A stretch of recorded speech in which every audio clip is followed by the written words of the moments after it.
discuss with Alex Trippier, a relationships coach and host of Be a Happier Parent. It's a podcast. Hi, Alex.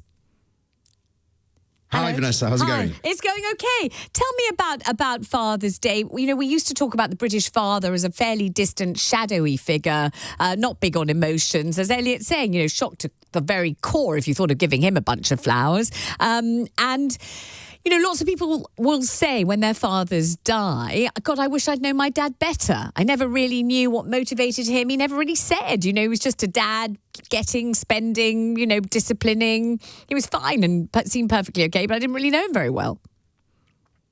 Absolutely. Yeah, I think we can all, you know, even if it's not our own dads, we all recognise those tropes you were talking about before, right? The guy who's always behind the paper or at work or in the shed.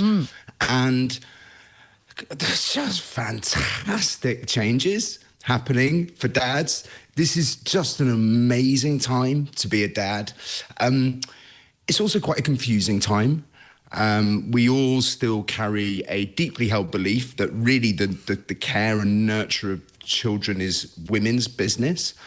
And because of that, we haven't really looked into what fatherhood is and why it exists. God, even now in 2026, I feel as if we're having a conversation in the 1960s. Well, it's very, you know, the things that we've learned in the last 20 years about fatherhood, because only 2% of mammals have involved fathers. It's quite a big deal that humans have fathers. And we've learned a few big things. One is that men change when they become fathers. The kind of hormonal and neurological shifts that we thought only happened in women through pregnancy and birth, these happen in men when they are exposed to their children, when they spend time with their children. And we've also come to understand that fatherhood is facultative. So it changes from like culture to culture in a way that motherhood doesn't. Motherhood looks quite similar all around the world, whereas fatherhood looks really different. So the guy who takes a year off his career to look after his kids and look after them directly isn't a better dad than the guy who works all the hours God sends in order to get his family a better future. They're just responding to different circumstances. And that's dad's superpower. We're adaptable. That's an interesting one. I've never heard anybody say that dads are adaptable. I think some people would you know, beg to differ about that one. But I wonder about this notion that sometimes we didn't know our dads very well. You know, they were there. It's not that we didn't have them. It's just they never said much. As you say, the kind of conversation, you know, they'd say, ask your mother about that. Or you know, and lots of us would phone, for example, our I remember ringing my grandparents. And if my grandpa answered the phone, he'd say, hello, I'll get your grandma, and hand the phone straight over, because the kind of conversation bit wasn't for men. He wasn't doing that.